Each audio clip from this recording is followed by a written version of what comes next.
Bismillahirrahmanirrahim. Assalamualaikum warahmatullahi wabarakatuh.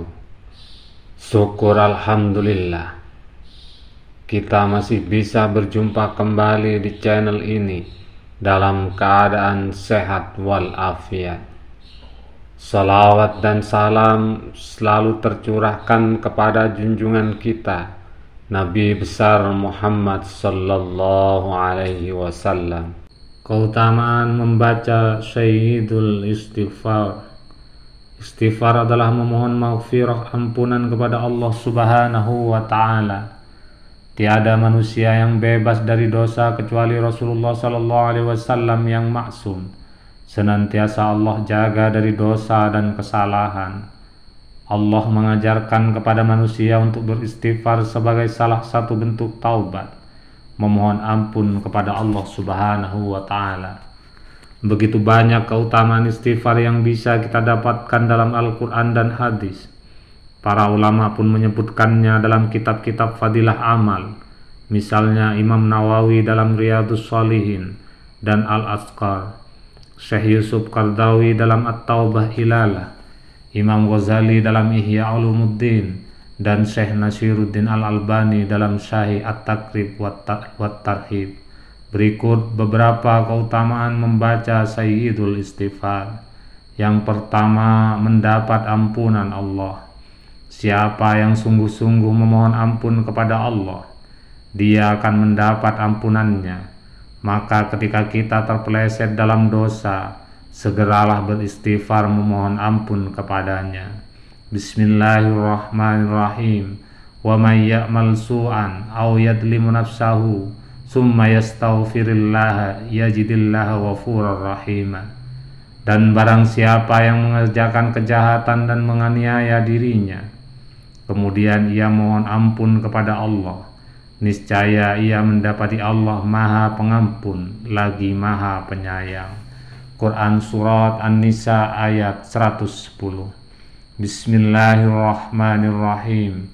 Innas syaitana qala wa izzatika ya rabbi la afrahu awi ibadaka ma damat arwahuhum fi ajsadihim.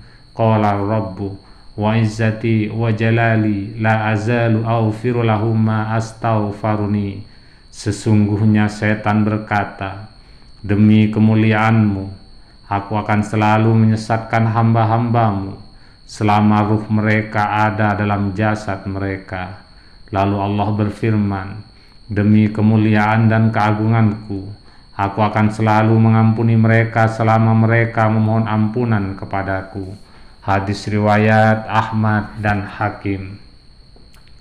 Dengan memperbanyak istighfar, sungguh-sungguh memohon ampun dan bertaubat kepada Allah, dosa sebanyak apapun akan diampuninya, meskipun setinggi awan di langit maupun sebanyak buih di lautan. Bismillahirrahmanirrahim. Qala Allahu ya ibna Adam innaka ma da'awtani wa rajautani wa fartu laka ala ma kana fika wa la abali ya ibna Adam law balagat dunubaka ananas syama'i summa astaghfartani wa fartu laka wa la abali. Allah berfirman, wahai anak Adam, sesungguhnya kamu memohon dan berharap kepadaku, niscaya aku mengampunimu betapapun banyaknya dosa yang ada pada dirimu, dan aku tidak peduli. Wahai anak Adam, sekiranya dosa-dosamu mencapai awan di langit, lalu kamu memohon ampun kepadaku, niscaya aku mengampunimu dan aku tidak peduli. Hadis riwayat Tirmizi. Yang kedua, mendapat rahmat Allah. Dengan banyak beristighfar, seseorang akan mendapatkan rahmat Allah Subhanahu wa taala. Sebagaimana firman Allah Subhanahu wa taala mengabadikan doa Nabi Shalih alaihi salam. Bismillahirrahmanirrahim. Qala ya qaumin lima tasta'jiluna bis-sayyi'ati qabla al-hasanati laula tastaghfirunallah la'allakum turhamun. Dia Saleh berkata, hai kaumku, mengapa kalian meminta disegerakan suatu keburukan sebelum kebaikan? Mengapakah kalian tidak memohon ampun kepada Allah supaya kalian mendapatkan rahmat? Quran Surat An-Naml ayat 46. Yang ketiga, mendapat keberuntungan.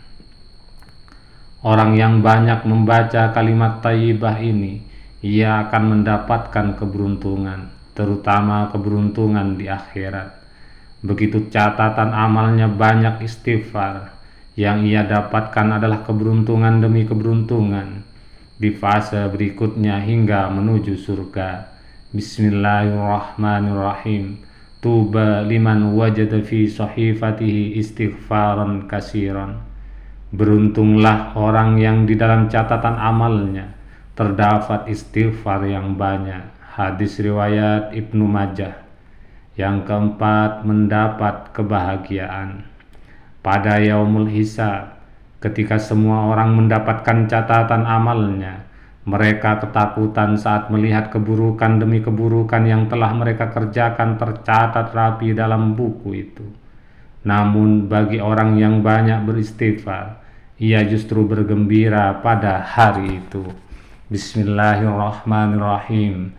Man ahabba antasurrahu sahifatuhu falyaksir fiha minal istighfar. Barang siapa yang ingin catatan amalnya menyenangkannya, maka perbanyaklah istighfar.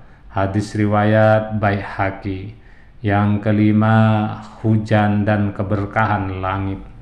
Istighfar juga mendatangkan keberkahan langit, diantaranya dalam bentuk hujan, sebagaimana Nabi Nuh alaihissalam mengajarkan kepada umatnya. Bismillahirrahmanirrahim. Faqultu astaghfiru rabbakum innahu kana ghaffara yursilis sama alaikum midrara. Artinya, maka aku katakan kepada mereka, mohonlah ampun kepada Tuhanmu. Sesungguhnya Dia adalah Maha Pengampun. Niscaya Dia akan mengirimkan hujan kepadamu dengan lebat. Quran Surat Nuh ayat 10-11. Ibnu Katsir rahimahullah menjelaskan dalam tafsirnya, karena kandungan ayat ini sunnah membaca surat Nuh saat salat istisqa. Yang keenam, membuka pintu rezeki. Dengan banyak beristighfar, Allah membukakan pintu rizki, sehingga orang yang banyak beristighfar mudah saja bagi Allah untuk membuatnya kaya.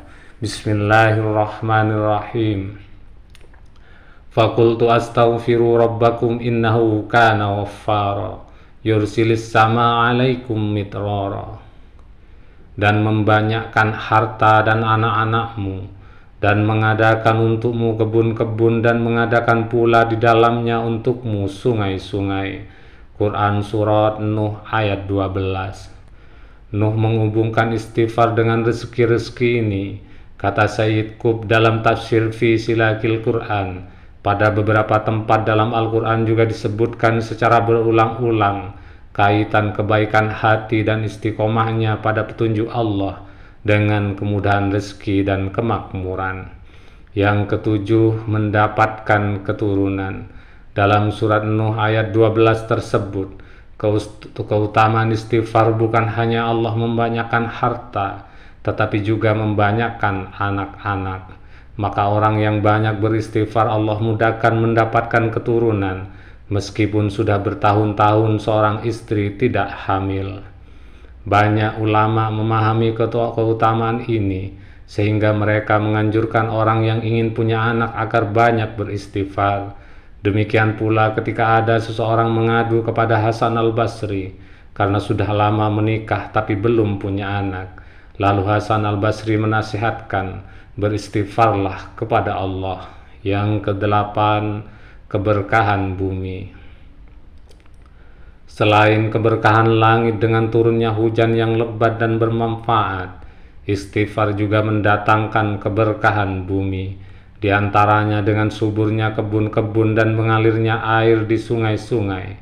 Semua itu dengan syarat apabila kamu bertaubat kepada Allah dan memohon ampun serta taat kepadanya, maka Dia akan memperbanyak rezeki kalian dan menyirami kalian dengan keberkahan dari langit dan menumbuhkan bagi kalian keberkahan bumi.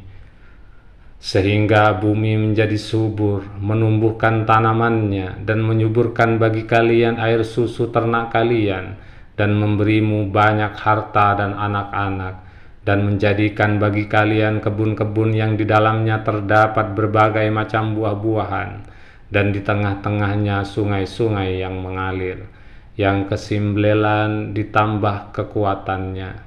Orang yang banyak beristighfar, Allah Subhanahu wa Ta'ala akan menambah kekuatannya. Bismillahirrahmanirrahim. Wa ya qaumi istaghfaru rabbakum summa tubu ilaihi yursilis sama alaikum mitrara wa yasidkum quwwatan ila quwwatikum wa la tatawallaw mujrimin. Dan dia berkata, hai kaumku, mohonlah ampun kepada Tuhanmu, lalu bertobatlah kepadanya. Niscaya dia menurunkan hujan yang sangat deras atasmu, dan dia akan menambahkan kekuatan kepada kekuatanmu, dan janganlah kamu berpaling dengan berbuat dosa. Quran Surat Hud ayat 52. Yang ke-10, dikabulkan doanya. Keutamaan istighfar berikutnya adalah Allah mengabulkan doa orang yang banyak beristighfar. Bukankah yang menghalangi terkabulnya doa adalah dosa dan kemaksiatan, sementara dosa-dosa itu terhapus dengan istighfar. Wallahu a'lam bishawab. Semoga bermanfaat dan menjadi ilmu yang barokah. Amin ya rabbal alamin. Subhanakallahumma wa bihamdika asyhadu an la ilaha illa anta astaghfiruka wa atubu ilaik. Assalamualaikum warahmatullahi wabarakatuh.